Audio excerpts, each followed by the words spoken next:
All right, good evening, everyone. The regular business meeting of the Independent School District 279 School Board is called to order at 6:04 p.m. on November 22nd, 2022. This meeting of the Osseo School Board is being conducted in the boardroom of the Educational Service Center. The meeting can be monitored electronically by streaming online from the district website. An archived recording of tonight's meeting will also be available on the district's website.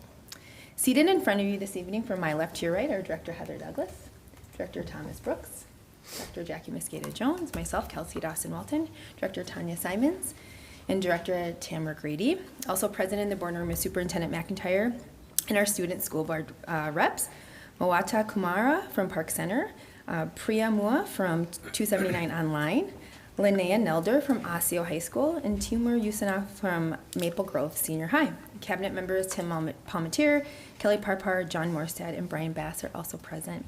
Other cabinet members will come to the boardroom as needed. Those of you who can stand, please stand for the Pledge of Allegiance. Director Simons, will you please lead the pledge?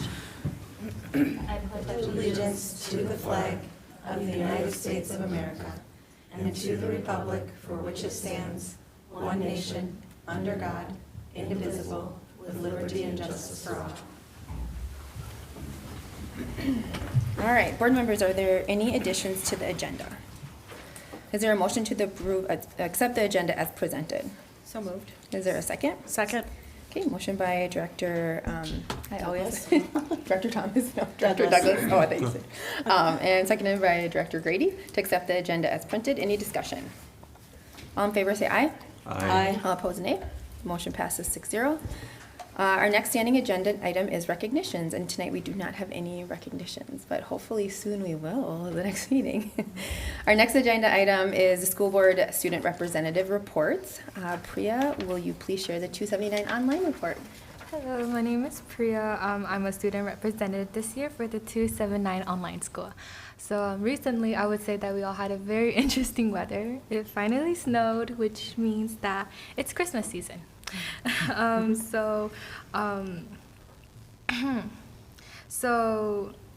have already entered into the end of our first semester. Many students are working very hard this semester to accomplish their goals and their final project. This year, students and mostly juniors were introduced to a website that has been recently created here at the 279 online school. That website is called College and Career Resources. So this website provides college information, and it gives opportunities such as application for scholarships. This website is very useful to many scholars, including myself. It also gives daily updates on college fairs and guest speakers coming in to inform students. Then I would like to talk a little bit about a Pep Fest that we're doing over here at the 279 online school. This Pep Fest is a little 30-second video clip that both students and teachers can engage in, and they're able to send this in, and we all put it together in a video. It's just a little celebration for students and teachers. Congrats on finishing the first semester. Thank you, and that is all I have for you guys today. Thank you. Linnea, will you please share your report for Osseo? All right, my name is Linnea Neldner, and I'm the Osseo representative. And while I will be talking about the November summary, we did have something in October that I would like to cover. We did have the senior sunrise, which should be something seen as something wonderful and nice to celebrate together as the senior class. Unfortunately, we did have a passing at the beginning of October, and instead of celebrating, we decided to remember the passing of one of our students in our class. We blew up balloons, and we all let them go in silence to remember Grace Paddock. We continue to remember her by people wearing the number 6 on buttons, especially the hockey team, because Grace was part of that. Moving on, we also had the Osseo Speaks that had their Native American meeting, and they talked about that and some of the diversity in the Native American community. Students can also write letters of appreciation for the North Memorial healthcare staff, and those will be delivered on December 5th. The K-pop, Nordic, step team, softball team, and speech team are banding together and starting up their events. Cade Sandvik got 24th out of all the state members with a time of 16:15:07, and that was widely celebrated by the cross-country community, including me. And the Navy and the Army and the National Guard has begun to come into the cafeteria, and now we all have free entertainment while we watch students try to do the pull-up bar. It's quite hilarious. The top record is 21. We also had the college fair, where students could go and discover new colleges and new opportunities that they would like to pursue in the future. And we also have a 0-hour talent show, another free entertainment for people to watch while there's rapping, singing, dancing, and we celebrate birthdays. And our adapted soccer team went to state last weekend. I'm not sure how we did, but we made it there, so that's good. And lastly, we have our Real Talk, which was talking about interracial discussions and diversity, so that includes our teachers and our students, and while there are 50 spots, it's still very important because students can come forward with their perspectives and they can speak on things that they're very passionate about. And thank you, that concludes my summary. Thank you. All right, Timur, will you please share your report, Maple Grove? All right. Good evening, everyone. My name is Timur Yusinov, and I am the school representative for Maple Grove Senior High. It has now been around 2 months since school started, and clubs, teams, and student groups have been making momentous strides within school every single week. One of our biggest events within the past week specifically has been our musical theater's launch of Newsies, which had sold out multiple times, and I got to go see it with friends over the weekend. It was truly phenomenal, and the talent of the actors, seniors, and freshmen really was phenomenal. It really elevated the experience, and the set and design of the entire production was mind-blowing as well. I highly recommend everyone to check out future Maple Grove Senior High productions if you can, and other schools in our district. Our football team has also been making great strides, performing and competing at state coming up soon in December. So everyone at school is hoping that we can take the state title home. Our Crimson Cabinet, or student government, is also making great strides to improve the environment of Maple Grove Senior High, focusing a lot of their time around the holidays and planning fun events for the student body to be a part of. This includes thankfulness grams, which are candies students can give and write to each other, talking about how thankful we are as a community and to each other. And finally, during Veterans Day, social studies classes across our school planned and wrote many letters that would then be delivered to veterans, showing our appreciation for their services and educating us about the history of Veterans Day and how it came to be. Thank you. Thank you. All right. Well, Moada, please can you share your report for Park Center? Yes, my name is Moata Kamara, and I am the representative for Park Center. There is a variety of emotions right now at Park Center as we count down the last few days before the end of the tri. But last week, we had a college fair, and many of the school's juniors and seniors showed up and learned more about their options after high school. Our CRC team did a really good job at assisting the students on who to speak to and what questions to ask. We also had a career comparison summative in our college and career preparation classes, where students had the option to choose 2 potential jobs that they would like to fulfill after high school and compare and contrast many features of those jobs and stuff. Last week, our Model UN team attended their first conference held at McAllister, where we saw Maple Grove and Osseo. And we competed and spoke about worldwide topics that are supposed to be talked about, and many of the students enjoyed discussing on how to make the world a better place and fulfill their duties of public speaking.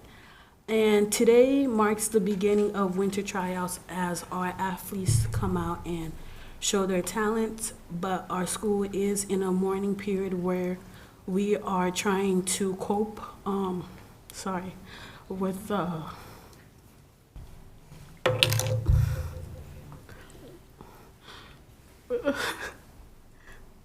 I'm sorry, guys. With the loss of my friend SK, who passed away this weekend. I'm sorry, guys. No, don't be sorry. We're grieving with you. Yeah, that's all I had to say. Sorry. Moada, thank you for being so brave. You know, I know that while you all are here, I had wanted to say that how important you are here to our district, to our whole community, and what you represent. And I can't even imagine losing a peer. I look at all of our educators in here, a scholar, a child. I can't imagine, and it's not fair. And I'm really sick of this gun violence that's happening in our communities, that they're taking our young people from us. They're our futures and our world changers, and I need each of you to know how much we care so deeply about you and your futures and your families, and our whole district is grieving. We're grieving with you. You know, I didn't know SK Sequoia Seco personally, but I do know how loved he was in our community. And you know, as we enter into this holiday season, I just believe that we all have grace and we have love, and for this indescribable pain of losing a young person so senselessly. And so I just hope we can all come together and forget about any of our differences to stop these senseless, violent murders. It's not worth it. And you know, I think about our mission, and our vision to unleash the brilliance of each and every scholar, and we're committed to do that in this community. So thank you for being here and still showing up, because I know it's hard. I can't even imagine. So with that, you know, student representatives have reviewed the board meeting packet in advance, and you know, are prepared to answer questions from board members on issues to seek student input related to agenda items for this evening's meeting. And I also want to open it up to you again if any of you have anything you also want to add. But for right now, I'll open it up to board members if they have any questions or items that you'd like student input on.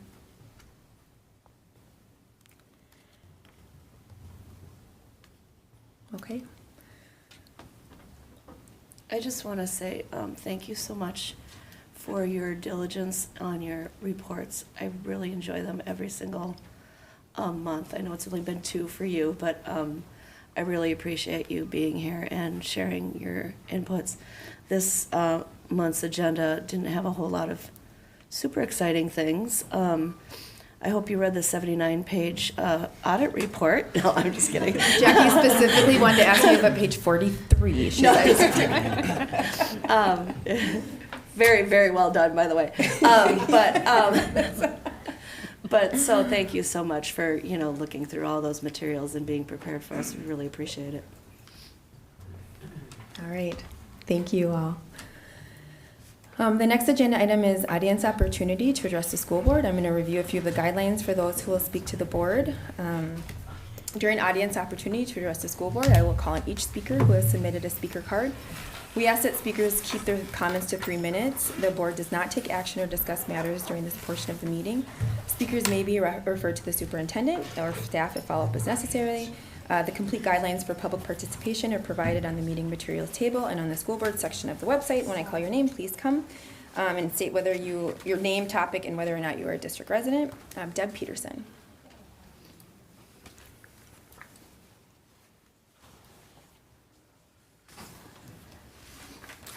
Thank you, Madam Chair.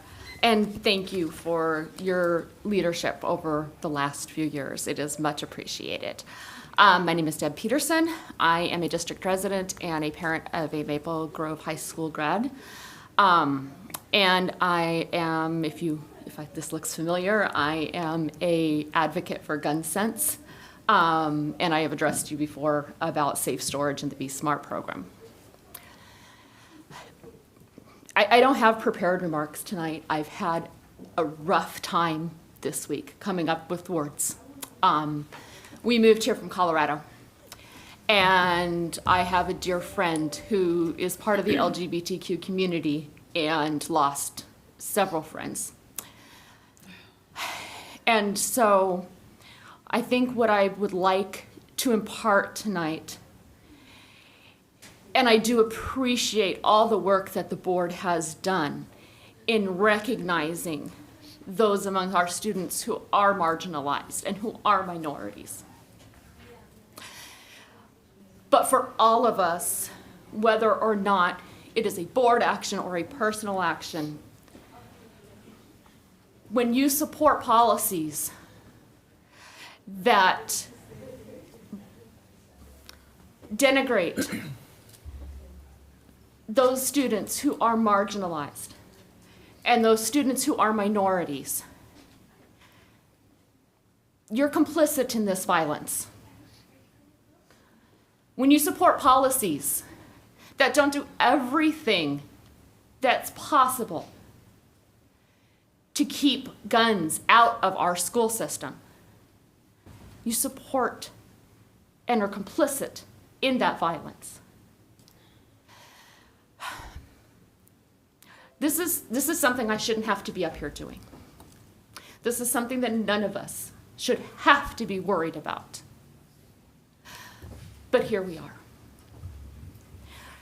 So what I'm going to ask is, and I'm going to beg of you, is to, as we move forward throughout the school year and for the rest of the school years, is to take into consideration the direct line from calling out and marginalizing students to the violence that happens to them. And this is data proof, that's not just me. I ask for your consideration, and I appreciate your allowing me to speak tonight. Thank you. Thank you. Andrea Gross.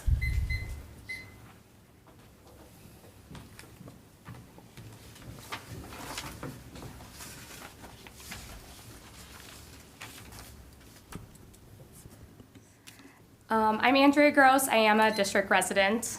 Good evening, Board Chair Dawson Walton, board members, and Superintendent McIntyre. I am in my 4th year teaching and my 7th year coaching in District 279. I teach health and adapted PE at Northview and coach girls gymnastics at Osseo, as well as girls diving at all 3 high schools. Since I've been a teacher in Osseo area schools, the word equity has been engraved in my brain. It is preached at us teachers from our administrators, our staff development members, and our district leaders. The word itself has been engraved in speeches and professional development, but the actionable item of equity is at a standstill. Northview is a sanctuary to most of my students, and yet they do not receive the same opportunities as their neighborhood middle schools, Maple Grove Middle, Osseo Middle, and Brooklyn Middle. I could make a list of inequities, but today I'm going to focus on the 10-foot empty hole in a large room for what is now used as storage at Northview. Students at MGMS, OMS, and BMS have equitable access to aquatics and swim safety. Northview students do not have access to this. Because of the racism rooted in swimming, most Black and brown families will not seek opportunities to swim outside of school, nor do they have the funds to, as swim lessons can be expensive. 79% of students at Northview come from low-income families. Swimming lessons and aquatic safety not only cost additional money, but also time, which is difficult when students have parents who work 2 jobs or double shifts. Compared to Maple Grove Middle School's population of 34% students of color, Northview's population is 94%. People of color are 3 times more likely to drown than white people. NPR states that in Hennepin County, Blacks make up 1 in 8 residents, but account for 1 in 3 drowning deaths handled by the county medical examiner in the past decade. How is this equitable? This year, I was awarded Diving Coach of the Year at the Minnesota State High School League section meet. I coached 2 divers from Park Center, 5 from Osseo, and 10 from Maple Grove. Those numbers alone are not equitable. A couple years ago, they drained our practice location at Northview, never refilled it, and moved our new diving boards to Maple Grove Middle. Because of this, many athletes do not have a ride to practice due to the late practice times. How is it equitable to have kids from Brooklyn Park find their own transportation to Maple Grove at 6 p.m.? Additionally, I set up a field trip this year to an aquatic center and got a grant for it. Northview turned it down because buses are too expensive and even more expensive for a wheelchair-accessible bus since I teach adapted PE. I offered to do after-school swim lessons at BMS, and Targeted Services said, we don't do that, even though there are after-school volleyball and basketball programs. I feel like the more I invest in education and want equitable opportunities for my students on our side of the district, the more discouraged and frustrated I become for them. My students deserve what other students in their same district have access to, period. I encourage you to explore equitable opportunities with your recently approved Building a Better Future questions. I hope that you will consider refurbishing and refilling the Northview pool for the students, the athletes, and the community who deserve the aquatic access and safety that their peers already receive. Thank you. Thank you.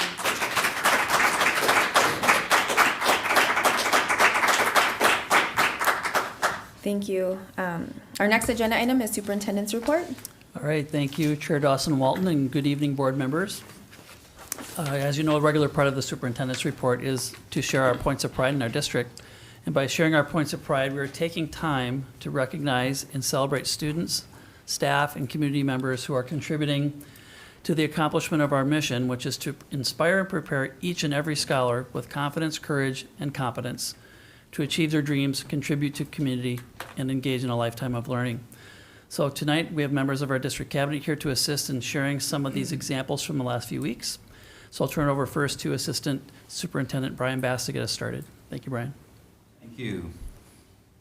November is National Native American Heritage Month. Osseo Area Schools celebrates the rich and diverse cultures and histories, as well as the essential contributions of Native people in the over 80 tribal nations represented in Osseo Area Schools. Students at Cedar Island Elementary School participated in a school-wide assembly with Ethan Nerdios, the coordinator of Indian education, during Native American Heritage Month. The assembly kicked off the Student Identity Project at Cedar Island, where kids are learning about identity and who they are. Nerdios talked with the students about the Dakota language, which is the original language of Minnesota, and how not as many children are learning the language and speaking it.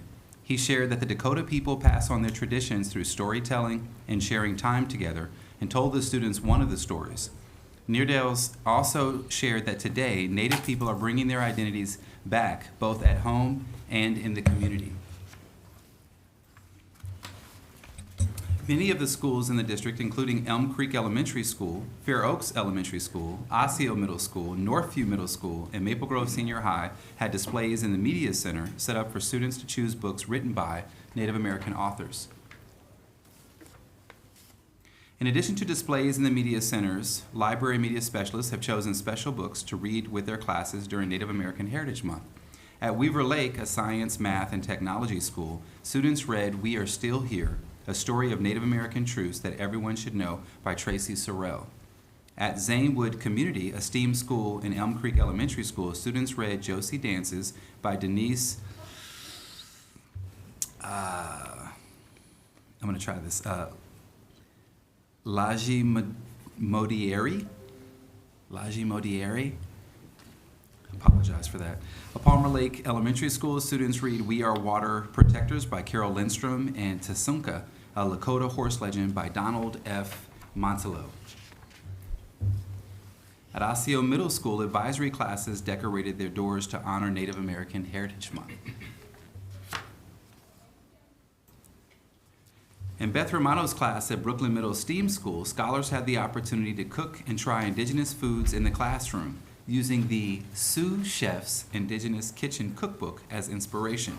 From amaranth cakes and wahapi to bison fry bread tacos, students are learning the importance of preserving culture, living off what nature provides, as well as how food and politics have historically affected Native communities.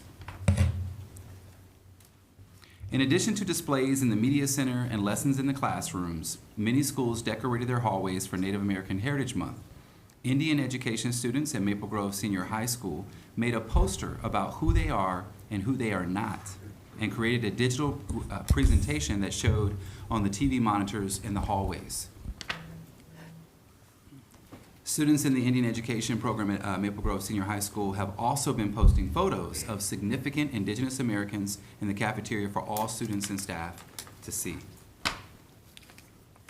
Fair Oaks Elementary School had a bulletin board in their main hallway for students and staff to see each day, highlighting key historical Native American figures in the foods and games that students experience each day that originated with Native Americans.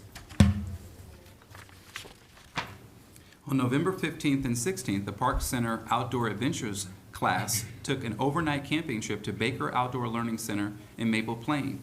During the trip, students built shelters, learned how to make fires, and learned about indigenous games and hunting skills. At Oakview Elementary School, in the daily Oakview TV, Principal Kundig gave students trivia questions related to Native American Heritage Month. The students were able to discuss the answer as a class, learning about the many contributions Native Americans have made. Thank you.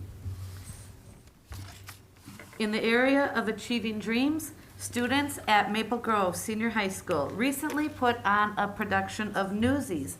The musical tells the rousing tale of Jake Kelly, a charismatic newsboy and leader of a band of teenage newsies. Students worked for a few months to put the performance together. Senior Connor Cassidy played the role of Jack Kelly. Senior Emma Lowe played the sympathetic journalist Catherine Plummer. They were joined on stage by Junior Trey Shafkin as Davy, Junior Bella Lewis as Les, and Junior Cameron Findley as Crutchy. Garden City Elementary School hosted Mortensen Construction to talk to third graders about their industry during Construction Inclusion Week. Tanake Kumara, a third grader, said, "I feel proud of myself and will probably encourage other people that you can be anything you want to be when you grow up. I want to be an engineer when I grow up, and building stuff is going to be really important to me." The Secondary Skills and Connect classrooms held their fall dance on October 28th. The district-wide social event celebrated students for their achievements during the first trimester of the school year. The students showed off not only their dance moves, but their great costumes as well.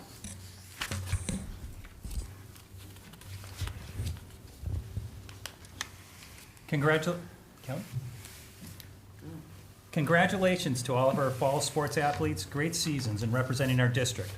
A full list of postseason results can be found on our website. In the area of contributing to community, Osseo area schools recognized Veterans Day on November 11th. Across the district, scholars learned more about Veterans Day, talked to veterans, and made cards for veterans in our community. More photos can be seen on our photo album on Facebook. In the area of lifelong learning, scholars at Park Center Senior High attended a student-run Dia de los Muertos event. The students in Spanish and English learners classes had an opportunity to decorate flowers, take photos in a photo booth, write letters to the deceased, color and eat food like pan de muerto. The event was organized by students in the Latino Circle and Heritage Spanish clubs. This week is Spirit Week at 279 Online. Yesterday, students wore hats during class, and today they changed their backgrounds to do something a little different, a little more fun. Advisories will also be competing in an advisory challenge. For 5 minutes of advisory each day of Spirit Week, advisories will play a game and record their game results on a Google form.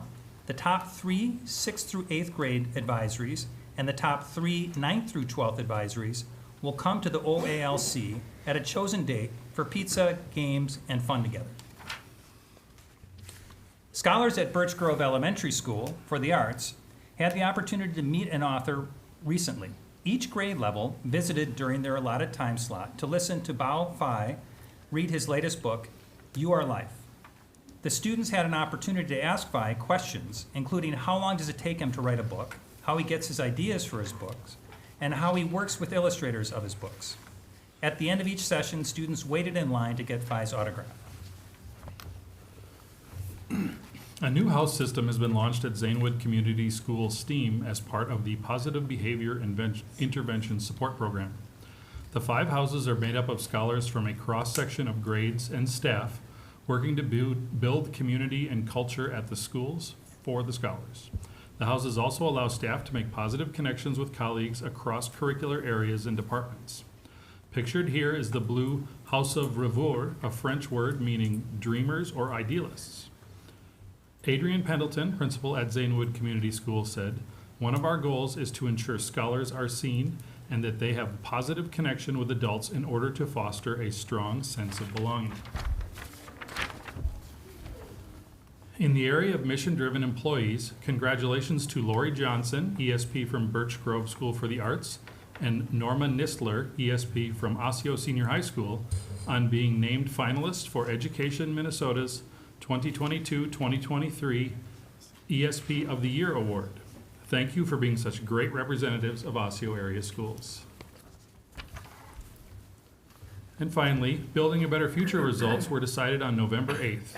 Question 1 of the referendum, the operating levy, passed with 54.42% of the vote. Question 2 of the referendum, the technology levy, passed at 50.2%. Thank you to our voters for continuing to support our schools, and tune in for a full update later in tonight's meeting. Lastly, board members, just a few reminders regarding our district calendar and events. So there'll be no school on Thursday and Friday this week, November 24th and 25th, the upcoming holiday weekend. And deadlines for the 23-24 enrollment options are already upon us. It's hard to be thinking about that already, but here we are. The first Magnet School Lottery Priority Application deadline is approaching on December 31st. We do have more information about our magnet schools on our website at district279.org/magnet. Our 279 online, kindergarten through 12th grade school, online school, is also an option for students throughout the state, and more information is also on our website. With that, Chair Dawson Walton, that concludes my superintendent's report this evening. Thank you. All right, thank you. Okay, school board reports. Director Douglas? Yes, DPAC met once since our last regular board meeting. And unfortunately, as most of you know, there's a lot of illness sweeping through our community right now. So about a third or a fourth of our representatives were unable to attend due to illness. So we did get some work done, but we wanted to put off making any decisions until the rest of the group could join and give their input so that voices are more adequately represented in the decisions that are made. But we had a lot of really good questions about who makes the decisions, what types of things should be brought to the board.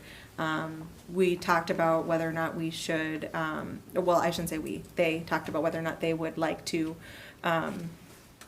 bring forward and reinforce issues that have been brought forward in the past, or if they want to focus on new topics. Basically a conversation of whether or not bringing forward a topic that has already been brought to the board would be redundant, or if it's necessary to reinforce that this is still an ongoing issue in the district. So there was some conversation about that. And really great categorization of the major issues that seem to be pressing on the community members that were present.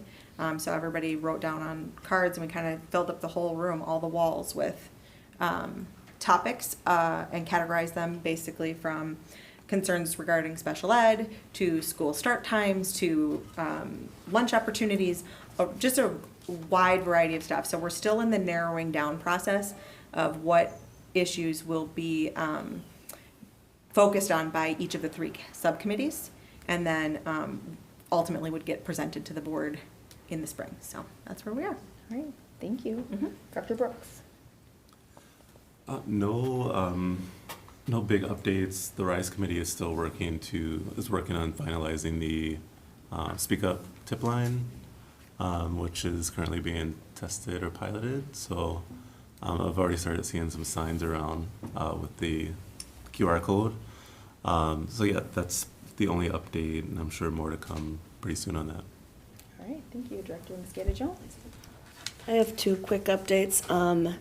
287 met once since our last board meeting, and pretty much just approved the strategic plan for the year and the superintendent goal for the year, which is to develop a new strategic plan for 287. And then there was a report on enrichment programs like Destination Imagination. For Northwest Suburban Integration School District, as usual, the financials and enrollment for the magnet schools was presented, and then also the strategic plan was approved, and the executive director goals. You can see a theme here for this time of year, and then there is a new hire for the Family and Community Empowerment Program Specialist, Kayana Felder. So that's it. All right, thank you. Director Simons? Yes, I have two committee reports. So the first one is for the District 279 Foundation Board of Trustees. This meeting took place on November 10th. This meeting was focused highly on financial activities and selection and some work around selecting a new auditor. One thing I do want to call out, though, is that the night out is coming up again in February, and the foundation is looking for sponsorships, looking for opportunities for businesses and sponsors to contribute silent auction items. So it's just one of it's the biggest event of the year for the foundation, and a lot of work goes into it. A lot of generous donors support it. So the opportunity is here again, so we would love to have you support us in that way, and we always appreciate the support of our community for that night out. The other report that I have is on November 16th, the Brooklyn Bridge Alliance for Youth met. We meet quarterly as a board of directors, and this was a very full agenda. It always is really full. There's so many different priorities that are taking place. This particular meeting, we talked about the priorities and progress from 2022. We talked about refining the strategic plan going forward. Many of the successes. This entire board does receive the full packet and additional supplementary information. One of the things that I did want to point out that's in this report would be the youth survey. And that youth survey had a lot of rich information about some of the students' concerns regarding still recovering from COVID, mental health, the anti-hate campaign, students' experiences with issues of hate in their life and in the community and in their educational experience. There's a lot of good information about their concerns for their goals and dreams. So many of these inputs will be brought to us because we're partnering on some of the activities in our schools, especially with the anti-hate campaign. So you'll be seeing more of that and learning more about it, but I'd highly encourage all board members to take a look at some of those key highlights from that report. Thank you. Thank you. Director Grady. Yes, I had the honor of attending online a Zoom meeting between the American Indian Community Council and the TNEC, where once again they conveyed a sense of urgency and a frustration about implementation and equity, and they really need more action from all of us and less talk. I was very pleased to see the books and the curriculum that has been developed and is being embedded in the schools, but we all need to do that much faster for them, so families do not and students do not continue to experience racial trauma and harm in our system. Thank you. All right. I just have two updates. One, AMSD, the Association for Metropolitan School Districts, we will be voting on the final legislative 2023 platform in December at the December board meeting. One of the big topics that continue to come up, position paper for AMSD, which our district is part of, is really about accountability on assessments, and namely looking at MCAs and other standardized data points just not being used as a single metric to determine scholars' learning and growth. And so there was continuous conversation around that. The other kind of exciting committee is we had our first legislative action committee, which I'm super excited about. And so we started working on our legislative platform, which will go to the board, and just to hear what communities are thinking. And then, looked at topics like we talked about MCAs and universal lunch, and looked at different opportunities to really engage our elected officials throughout Hennepin County, kind of at all levels. So it's really exciting work that will be kicking off the next year. So with that, our first presentation this evening is the fiscal year 2021 financial audit results, shared by John Morstead, Executive Director of Finance and Operations, and Jim Eichten of Malloy Montague Karnowski Radasevich, Certified Public Accountants. Did I get all that right? Okay. You're very brave to try to pronounce that name. I was just rolling with it, We lovingly refer to them as MMKR. Okay. Okay, next time let's, just kidding. It was a test, huh, Sherry?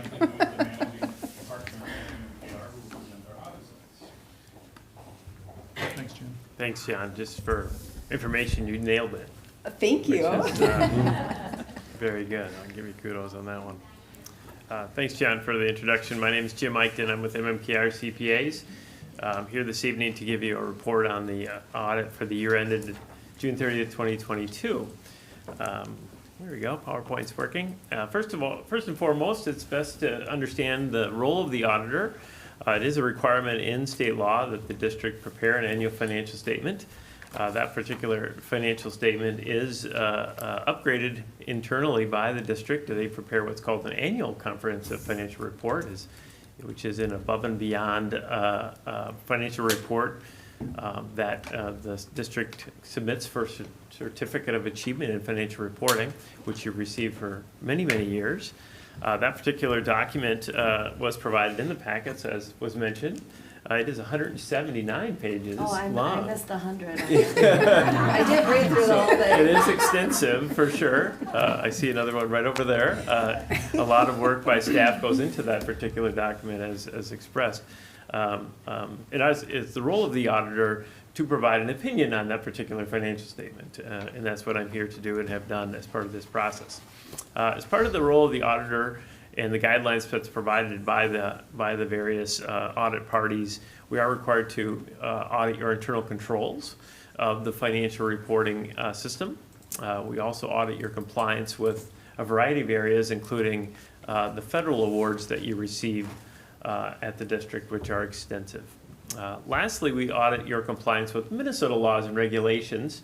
There is a list of Minnesota laws that the Office of the State Auditor produces and provides to us that we audit. And as a result, we don't audit every law, just those laws that are provided on their list. So as part of this particular audit process, we issue what's called a management report. That particular management report is the report of the auditors to summarize the audit results in a format that can be easily read and understand as part of the process. In that particular document, we do provide the audit results, and first and foremost, we were able to issue what's called an unmodified opinion on the basic financial statements. It was the opinion you were looking for this particular year, and have received that particular opinion for all the years that I've been auditing the district. It is important, it's not on the PowerPoint, to note that that particular opinion did provide emphasis of a matter. The district did implement a pretty significant accounting standard, government accounting standard 87 on leases.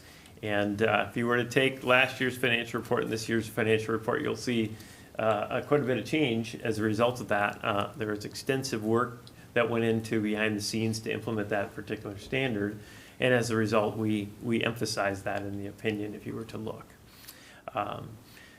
Continuing on, we did not have any findings to report in the internal controls and compliance at the financial reporting level.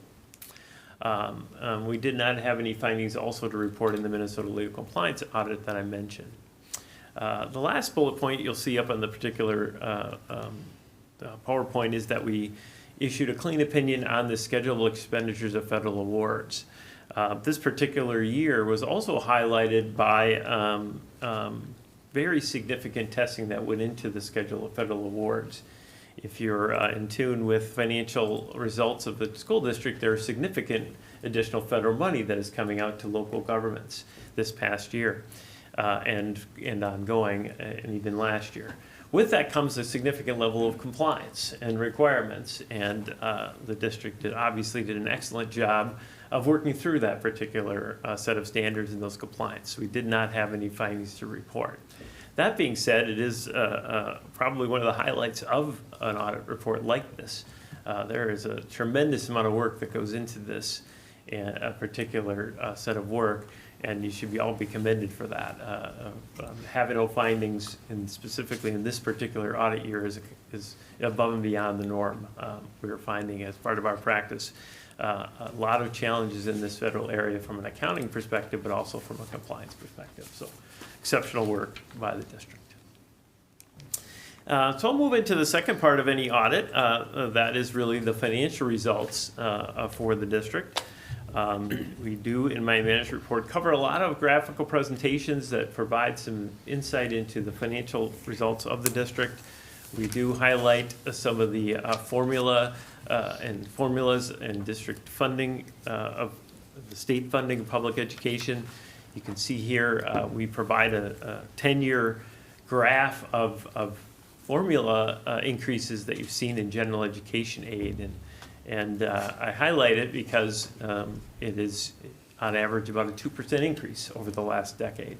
And as we look at inflation and then the cost of living, certainly has been an above and beyond 2%, creates challenges in monitoring and developing budgets for a district. So we highlight that in our report.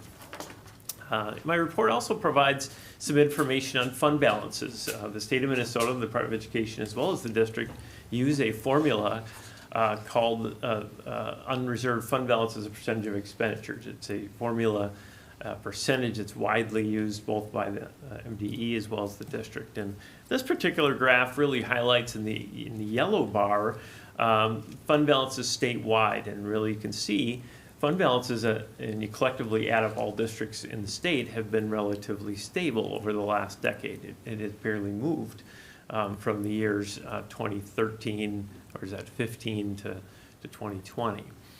Post-pandemic, however, we've seen some increases in statewide fund balances, mainly due to some of the changing environment. We went to distance learning, which actually costs less. It maybe wasn't great for kids, but it was certainly a cost perspective decline. And you're seeing fund balances increase collectively statewide as a result of some of the changing COVID environment. The blue line is your district's percentage. This isn't the same percentage that's used internally. It is the state's percentage, but you can see a very stable fund balance environment. But it has gone down this particular year, and I'll show some of that in a little bit in a future graph. My report also shows some trends of the district from a revenue and expense perspective. This particular graph shows the revenues on a per student basis. The district received roughly almost $18,000 per student in revenue this past year. Some of the highlights of that particular graph do show the overall revenues on a per student basis are pretty consistent with other metro area averages, $18,008 compared to $17,848 for the prior fiscal year. You're seeing some increases in property taxes, but most of that was in long-term facilities levies, long-term facilities maintenance levies that the district is getting. You're also seeing some increases in a couple of categories for food service and community service as both of those programs get back to normal post-pandemic. One other highlight I'd like to point out is the debt service number. You can see the debt service revenue number is significantly lower this past year. Mainly it's based on approved levies. But you can see that particular number is also significantly lower than the other districts comparable in the seven-county metro area, which shows good debt service management on the part of the district. That can also be shown on the expenditure per ADM graph. Here you're seeing the district spent about $18,000 per student. Categorically, you're seeing comparable data to other districts in the seven-county metro area. There you're also seeing that debt service fund again. There's a significant decline in overall spending in that particular category this year, which is quite a bit below some of the averages. Again, food service and community service stand out to me. And as well as you're seeing the general fund capital dollars that went towards those long-term facility maintenance needs of the district standing out in that particular graph. As I queued up earlier, my financial report does provide information on the general fund's financial position, some of the trend analysis. You can see here that the fund balance is in yellow and cash balance is in blue, both indicators of financial well-being, the equity position of the district. This past year, the district did see a decrease in fund balance. That was pointed out at one of our exit conferences that we went through. Probably it is the first time it's happened in over a decade. You can even see on the graph, we didn't go any farther back than that, but it is the first time in many years the district has seen a decline in fund balance. As you can see on this particular graph, the fund balance as a percentage of expenditures that's used by the district is at 25.9%, which is a very stable position to be in. That is an excellent fund balance position. It shows very stable, but also a good financial position. So the decline is not a concern, certainly at the district, but it is noteworthy to make. One other point that was also made at the meeting that we discussed was there was a decline, as you can see here, of a few million dollars in fund balance, but the year started out in the original budget at closer to like $17 million decline. So the financial results were quite a bit better as the year went along, and some of the financial results show that projection, and some of the financial results mimic certainly the budget, but also got better, as I said, over time. So my presentation also does cover some of those particular areas. The general fund operating account is shown here. The general fund's operating account did show revenues were less than the budget by about $7 million. Most of that was in the federal revenue area. As you put together budgets and the spending in those federal dollars, it is challenging or difficult to determine what the level of spending is going to be. Most or all of those, if not all, are carried over to future years. The dollars are not lost, they're just carried over into future years. On the expenditure side of the equation, we did see the district's expenditures were about $10 million under what was budgeted originally. It is spread across multiple categorical areas. Certainly the federal areas stood out. If you had less revenue, you certainly had less expenditures. Special education, including both tuition and transportation costs, were below the projected amounts in those categories. And then there was an overriding theme of cost containment measures on the part of the district in a variety of areas, both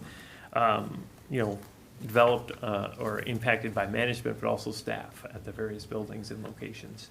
So you're seeing definitely good fiscal management given those particular numbers.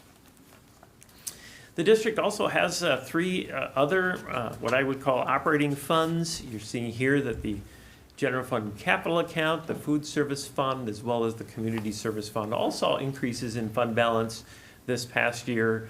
Certainly solid financial results. All these particular funds have adequate, if not better than expected, fund balance as a percentage of operations, really functioning at a very high level in the particular funds.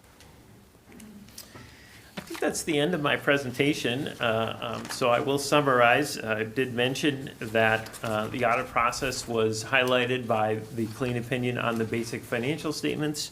We had an implementation of a very significant standard in the leases. We had significant testing in the federal schedule of federal awards that I mentioned, but also just a general environment change with the post-COVID environment. It's a challenging, changing environment that the district is doing an excellent job of managing.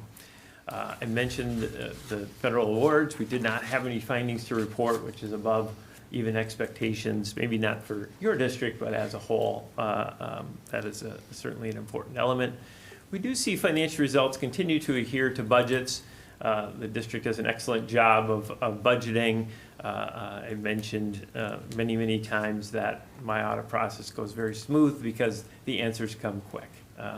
Generally, the answers are readily available when it comes to budgets and projections, which is healthy for you to hear, but also for me as an auditor. And we also see very much a long-term focus on funding of obligations in your report. I didn't mention that previously, but you do have funding for OPEB and other post-employment benefits and other types of long-term obligations.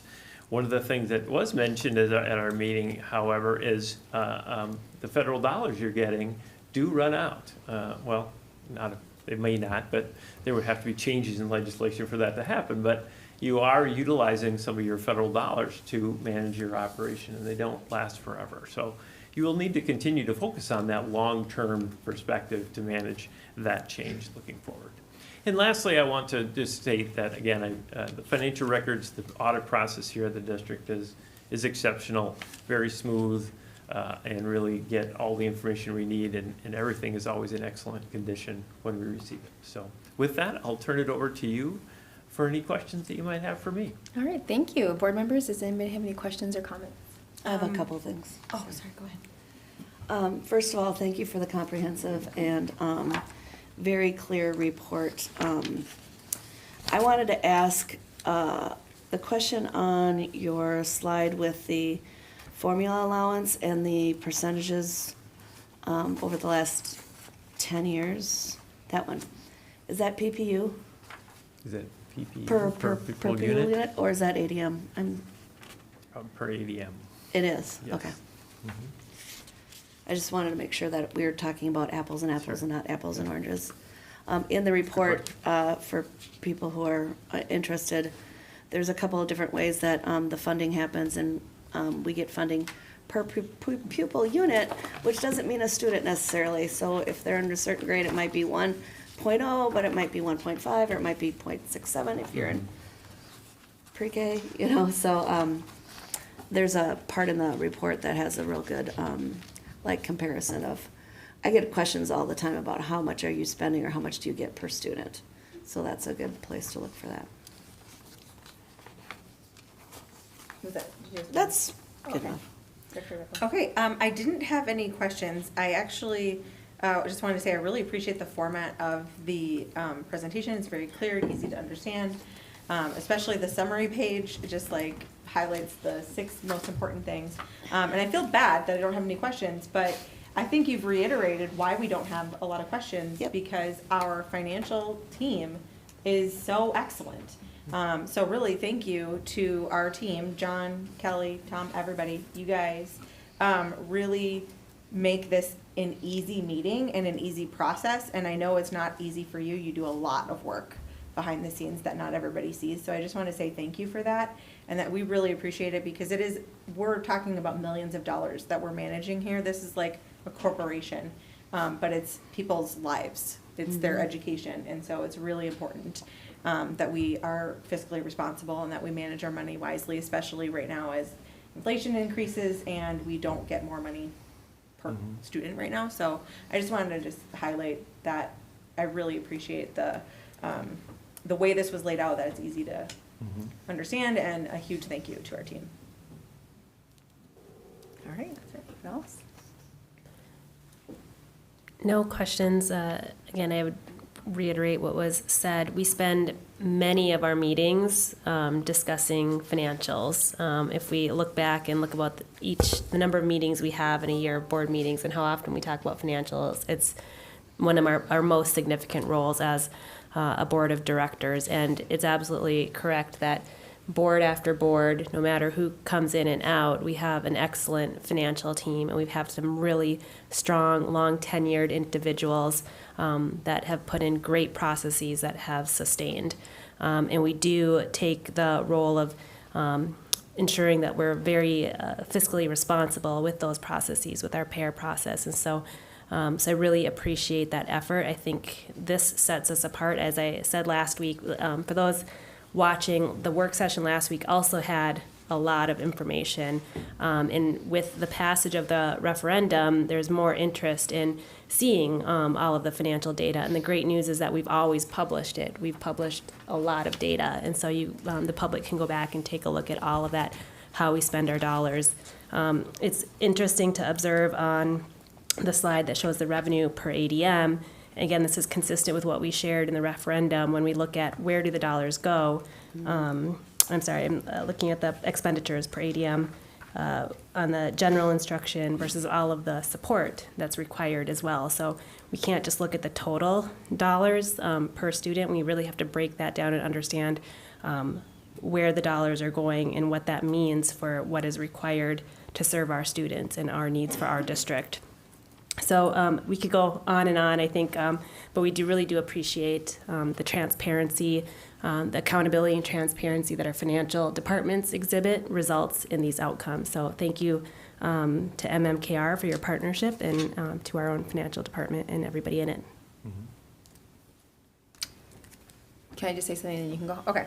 I think that one of the things that really was pointed out to me was just the the federal awards, I mean, I think most jurisdiction, like, you know, government, you know, agencies, like, it really brings a complex factor in terms of just ensuring, you know, with that, those kind of federal, the compliance and things like that. And so it's really, I'm looking at the team out here. I'm really proud of the team. I think that, you know, we had a lot of questions during this time. I was like, how are we using the money? What are we using? How, you know, is it in line with what, you know, the federal government is, we're complying with that.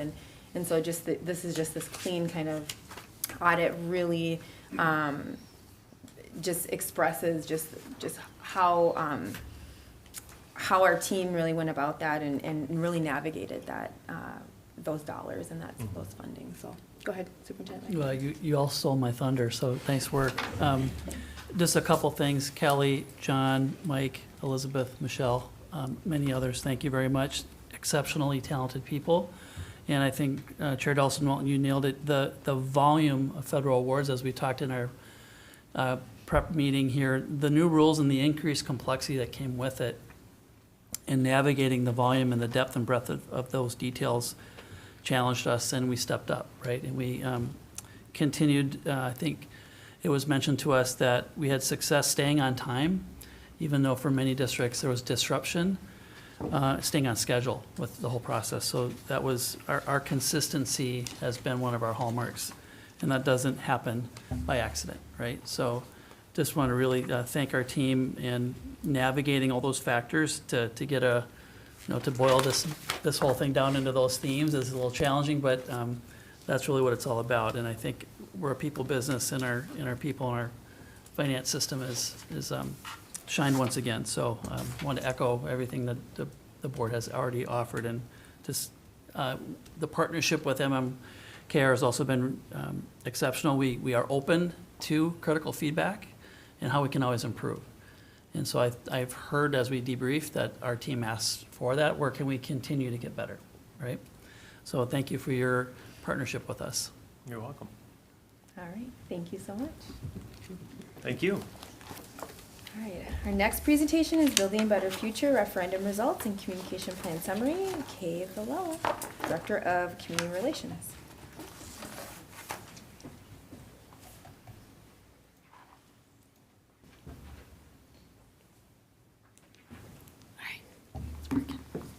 Good evening, Chair Dawson-Walton, Superintendent McIntyre, and members of the board. Tonight we're going to take a look at our communication plan in relation to Building a Better Future Phase 1. So here's just a quick look back. Prior to January this year, 2022, two community-based committees, the Financial Involvement School Community Accountability Liaisons, also known as FISCAL, and the District Technology Advisory Group, also known as DTAC, discussed and agreed with holding a referendum election for operating and technology levies November 2022. We launched a community survey with the Morris Leatherman Company in January 2022 to better understand the desires of our community in relation to these two levies. You, as a board, decided to move forward with holding a referendum after hearing from the community-based committees, survey results, and staff recommendations. The community relations team immediately began working on implementing the communication plan for the informational campaign. Schools and program sites were trained in how to assist in sharing information this spring. The spring campaign was launched the week of April 4th. That first informational campaign ended when school let out, and a second informational campaign then started the third week of August. Early voting started September 23rd, and Election Day was November 8th. Since November 8th, our community relations team has been debriefing with community members and staff throughout the district. As we shared in the springtime with you, our communication goals were to ensure an informed voting public, to equip key stakeholders to be trusted ambassadors, to share information before the noisy fall election, to encourage participation of key stakeholders, to immediately correct misinformation, to comply with legal requirements, and to build pride with our schools and our students.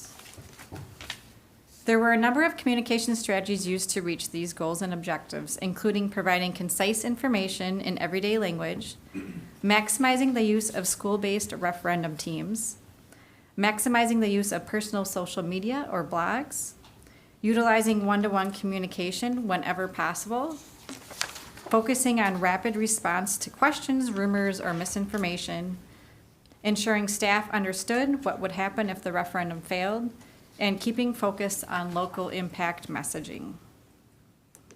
So this is just a listing. I won't go through each and every one of them, but these are all the tactics that were done to reach the goals, objectives, and strategies.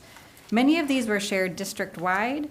Schools and program sites had access and shared via their communication channels as well. They were given a toolkit to do this. So these next few slides are just samples. So they're screenshots and photos of the communication tactics that were implemented throughout both informational campaigns, the spring and the fall one.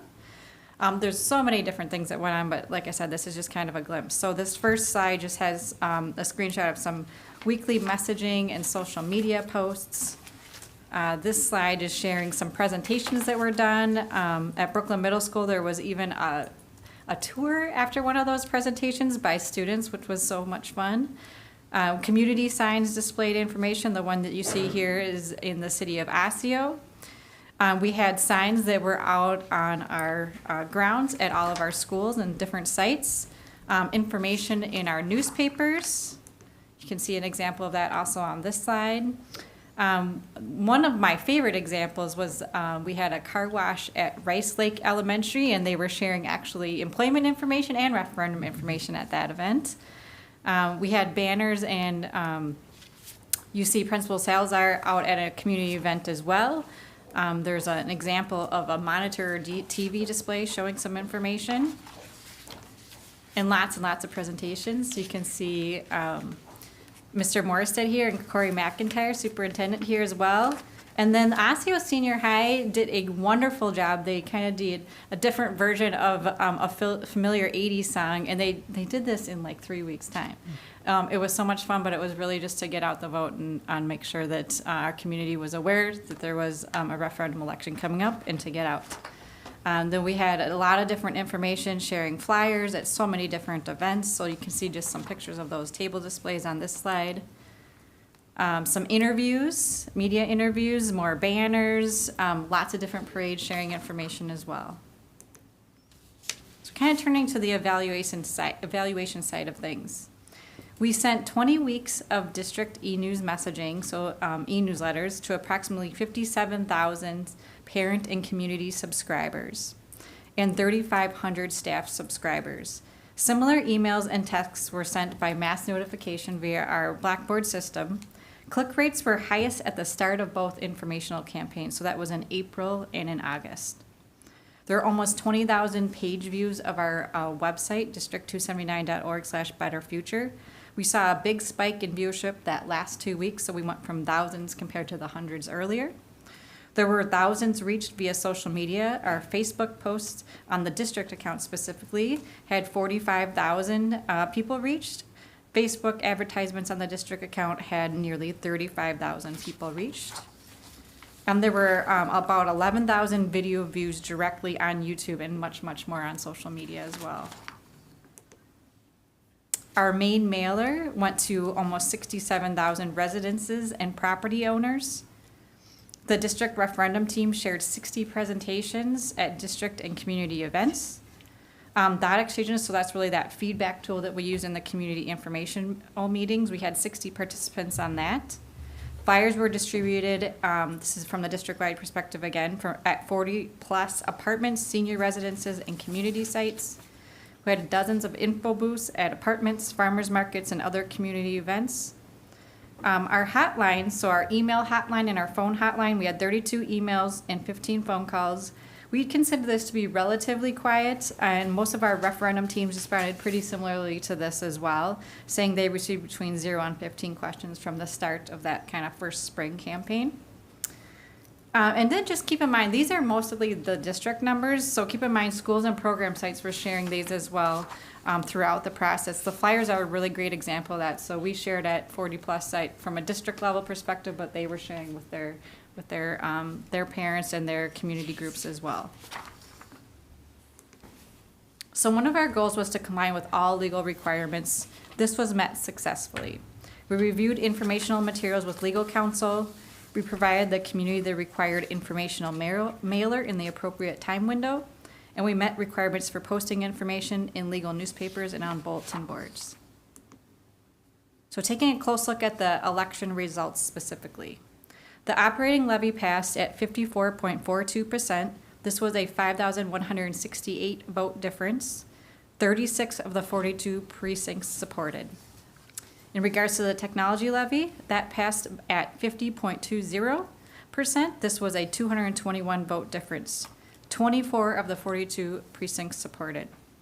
This year's operating levy results are similar to 3 of the 6 approved questions that we have had in our district history. So that was in 2007, that was 53.98%, 2002, 54.72%, and 1981 was at 54.15%. 2002 was the only gubernatorial election, so it's probably the most accurate kind of apples to apples comparison, but again, it was a number of years ago too.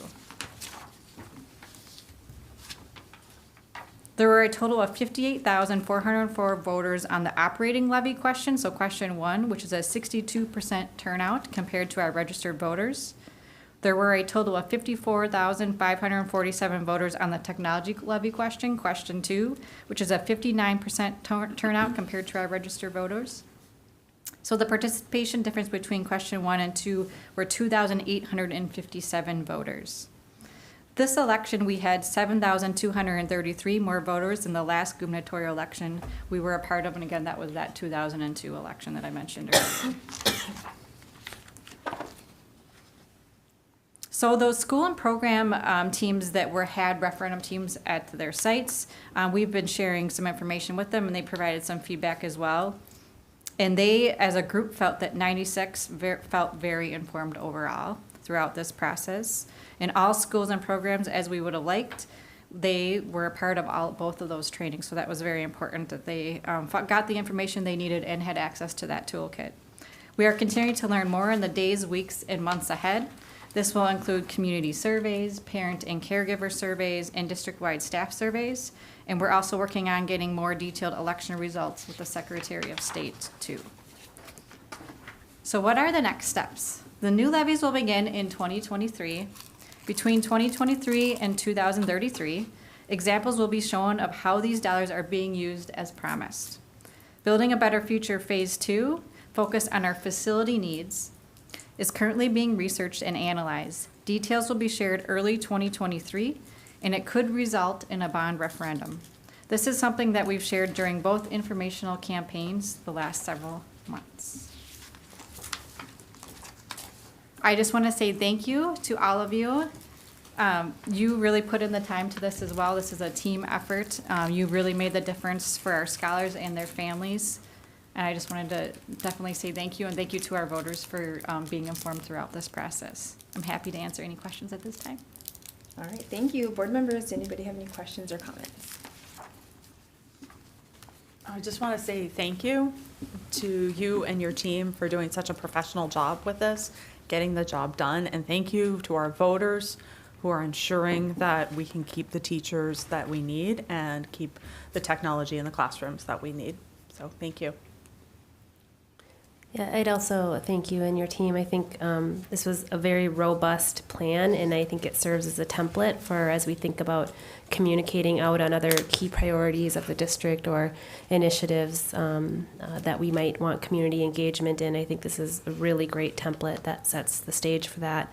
And just seeing the numbers and consistency with kind of the historical outcomes as well, and knowing that it's a very difficult inflationary time right now, but that I think it's really directly tied to the presentation we just saw and what you talked about in terms of now making sure we're communicating that we're fulfilling our promises to the community and to the voters. So I think it comes to the work of many years of being a district that's transparent, accountable, and has that credibility. And we know that the voters really did want to support the needs of the district, even in a challenging time.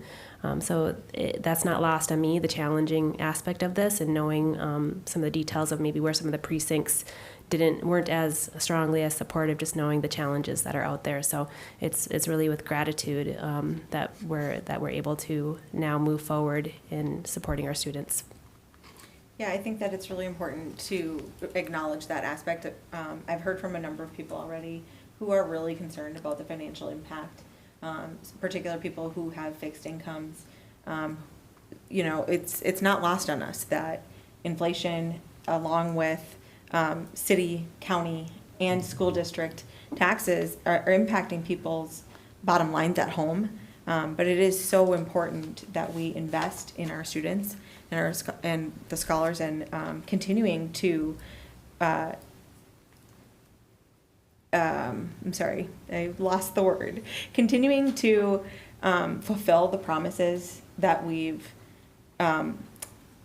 expressed, as well as building upon them. Like, we have really intense goals that we've been working towards, and without these passing, we would be facing serious cuts, and it would be very difficult to meet the goals that we have set before us. So I just wanted to express huge gratitude to all the voters, as well as express sympathy to the voters who voted no, and who are very concerned. That we understand that this is hard for them, and they can come and speak at the Truth in Taxation hearing if they'd like to have their opinions heard by the full board. I just want to reiterate what most of my colleagues said. Thank you for your hard work. Thank you for the whole team and their hard work. Thank you to all the teachers and everyone who worked on this campaign, and mostly thank you to the voters. In our audit report, there was mention of, you know, we went into our fund balance, and we've been using ESSER's dollars for and that's money that ends, and so this allows us to keep the mental health supports that we put in place for our students. And so it's interesting to me that these two presentations were one right after another, because they're directly tied. So again, thank you to the community for you know, making the commitment and the sacrifice for our scholars. I'll say the same thing. You know, thank you, voters, on both sides, everyone that participated in this. But to our communications team, you know, thank you for all of your work. I literally saw this everywhere. I looked, so the message was definitely received. And so, yeah, just great job executing this plan. And I just have to say to Kay, when you first started here, it was complete chaos with the number of emails we were getting, and you kind of stepped right into it, kind of the height of just, I think when we had some of our meetings, like, I think that's probably the most emails, the volume we've received, and you worked so hard, to respond to those and plan for this referendum, the levies, and and also we're able to build a really solid, amazing, creative team who are I just see them out. They're so creative, like the videos and all the things that you showed. So it's, I'm just so proud of the team that you've been leading, and it just really sets the stage for kind of the future. And just like you said, I mean, coming early next year is looking at what's next and what the other needs are. And so, hopefully people will stay as engaged in this conversation, in this kind of future conversation. Superintendent, did you have anything? Well, you guys did a great job again. Thank you for acknowledging so many really powerful things about getting this done. And Director Simons mentioned how challenging the political and economic environment was, and it still is, right? And to be able to really be clear with information about what this does and doesn't do. And I always go back to 85% of our budget is our people, it's our staff. And this paid for our staff to deliver on the academic, mental health, and safety pieces, which we heard about earlier tonight, that without it really jeopardizes all those commitments. And this whole referendum campaign was about bringing to life that strategic plan that you set as a board. So thank you to Kay and your team. I also want to mention John and our finance team, really working in concert and coming up with ways to how do we message this, how do we tell this story, so that when you talk to your friends, family, and neighbors, you can tell that story as well. and making it kind of real. And I think with all those efforts, and just Director Brooks said it well, we tried to put it everywhere, and even though we thought it was everywhere, I'd still meet people who didn't even know about it. So it was really hard to, get that message out there. So it gives us a position to now accelerate our work. And how do we move the work and impact forward? And phase 2 starts to look at facilities. That's our next set of needs. But I just want to, again, echo gratitude to our community. And it will touch every scholar, every school in our system. And we'll continue to move forward and to Kay's point, share where that money goes and show the results around that moving forward too. So it's hard to find the words to thank Kay and her team and everyone else, because I think it really did take everyone. Kay and I have been talking a lot about it. It took literally every effort from everyone to make it happen. And all of our school teams, all of our community members, anyone that just tried to help us make sure the information was there. So people made an informed decision when they did go to vote. And there's some lessons learned along the way too. We always learn how we can improve. So thank you very much. Thank you. Thank you.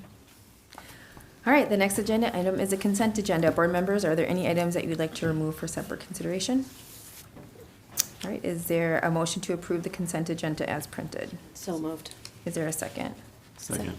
All right, motion by Director Mosqueda Jones, seconded by Director Brooks to approve the consent agenda. Any discussion? All in favor, aye. Aye. All opposed, nay. Motion passes 6-0. First action item this evening is acceptance of the fiscal year 2022 audit report. Information will be shared by John Morstead, Executive Director of Finance and Operations. So this is a pretty easy one. This is just the statute requires us to accept the findings of the audit report that was previously presented by Mr. Eichten. So we would turn back to you with that information. All right.